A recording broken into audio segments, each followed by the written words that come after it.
Hi everyone, it's Laura from Gilded Stork. In today's video, I'll be walking you through how to make this elegant wreath with your Cricut. So once you've downloaded it from the website, you can open up your Cricut design space and go to Canvas, Upload, Upload Image, Browse, and it should be in your Downloads folder. So just select Open and Upload. Select it from your recent uploads and add it to your canvas. So once it's loaded into your canvas, it will be good to go ahead and click Make It. Now it is set up to fit a 12 by 24 inch mat. If you don't have that mat, you can just go and ungroup it in your layers panel by clicking right click and ungroup. And then when you add it or you click Make It, it will separate it into the size of papers that you have. So moving on to the assembly tutorial after you have cut it all out from either poster board or cardstock, we will grab our materials. So I have this floral wire, I have floral tape, I have a needle, and then I have these jewelry pliers, some scissors, and some gold spray paint. So let's go ahead and start to assemble the wreath. First, I'm going to show you how I made these hydrangeas. I love how hydrangeas in the fall, they're kind of dried up and brown and they just have this richness to them.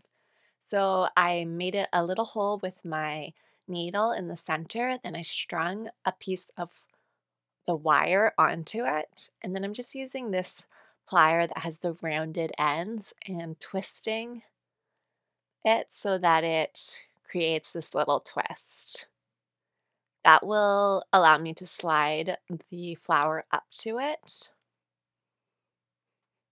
and then create another little twist directly under. This will hold the hydrangea flower secure, and I'm just kind of squashing the top and then going underneath and creating a coil with the wire and the pliers.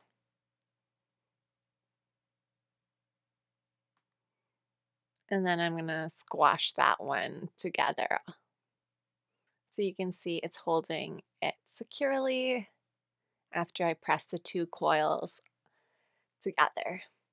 So I'm just going to go ahead and quickly zoom through doing the rest of these.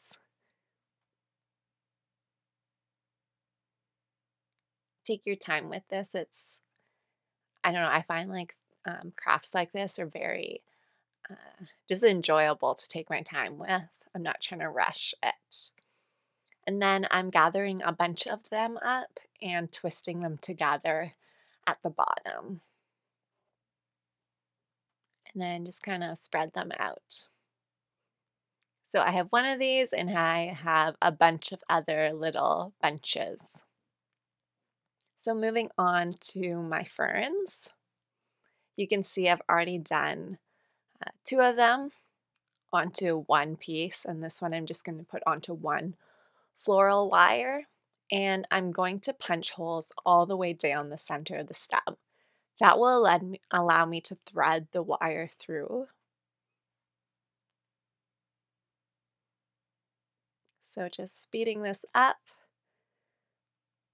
and then I'm going to take my wire and thread it through.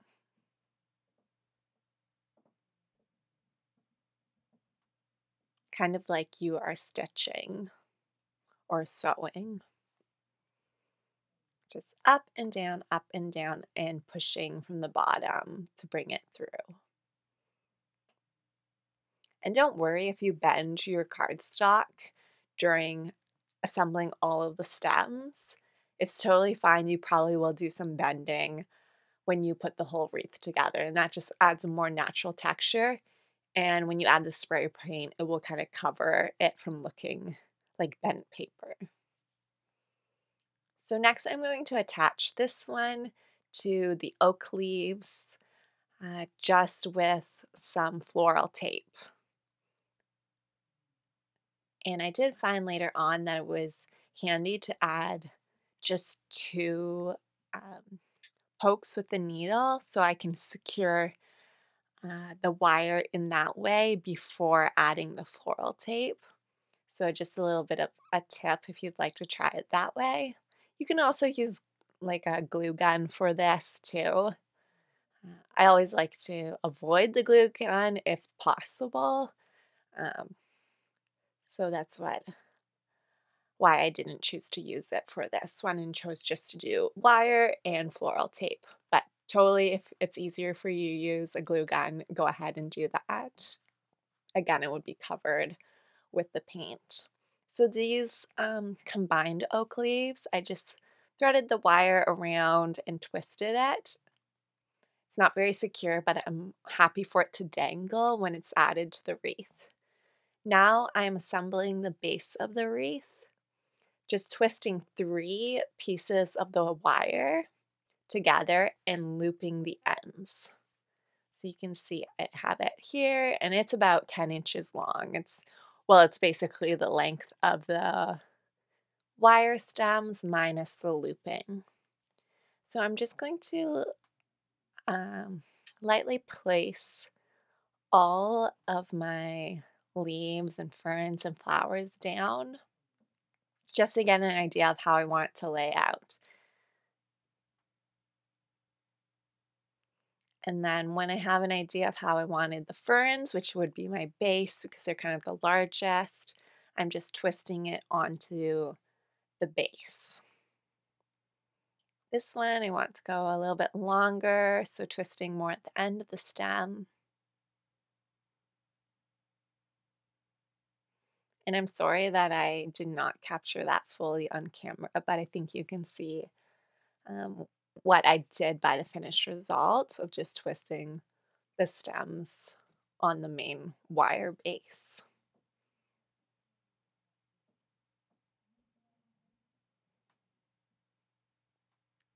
And then I'm again just playing with some of the other ones over top and then going ahead and twisting those around. And I'm just going to zoom through this, and these other ones are kind of more a pumpkin, and I did the threading of the stem on those. Going around. This can be really done quickly. At the end, you'll really clean it up by putting the floral tape all the way around the base. So don't worry too much about it being perfect. Do think, though, about overlapping the leaves as much as possible so that you don't have holes and it can be this really lush, full wreath.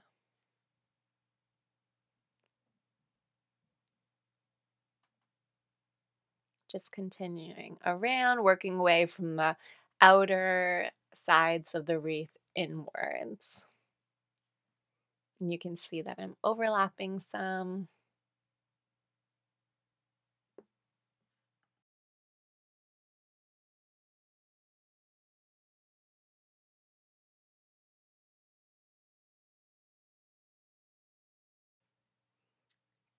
Cut any extra wire that you don't need as you get inwards. And the adding of the layers really secures the base. It might feel a little bit flimsy in the beginning, but once you add all the stems to it, it really creates a much more firm wreath. Now I'm adding the hydrangea flowers in. I left those last because I want them to really pop and really think about the placement of those so that they get the best viewing. Just play around with how you want it to position it. And I'm going around with the other ones.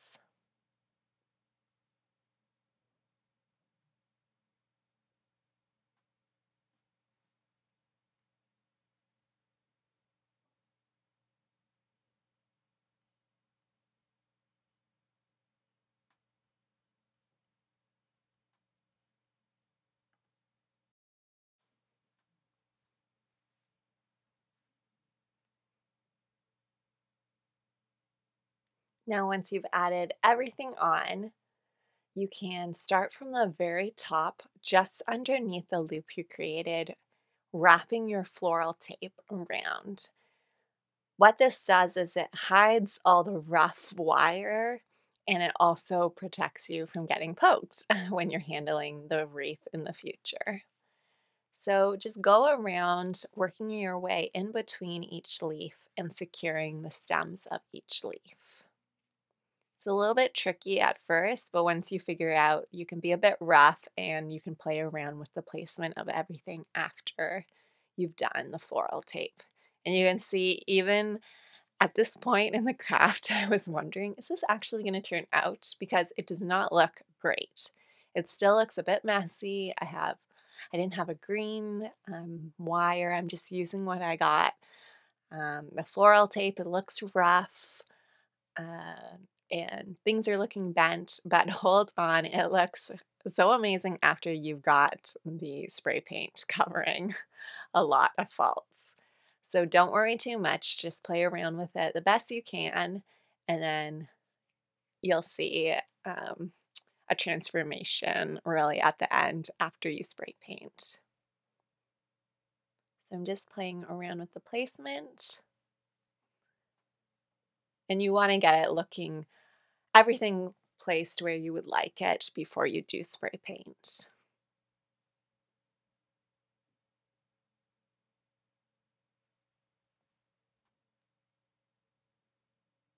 And there I have it. I'm just bending it a little bit, and I think it looks good to spray paint.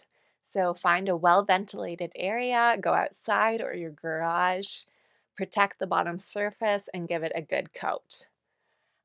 So you can see I left a couple of the leaves out just as the black, and I added those in at the end just to create a little more interest to my wreath. You can do that or you can decide not to do that, whatever you prefer. Now I'm going to add ribbon to the loops. Just cut the length that you would like it to have for wherever you want to hang it. Thread the ribbon through.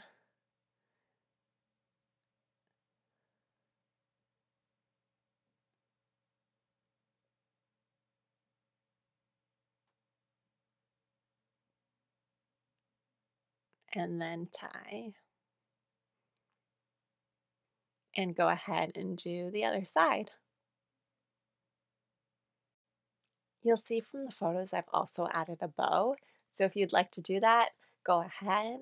And if you want the full written steps and material list, you can find that on gildedstork.com. Just head under Cricut projects in the main menu at the top. I hope you enjoy this, and if you make this, be sure to let me know. Happy fall crafting!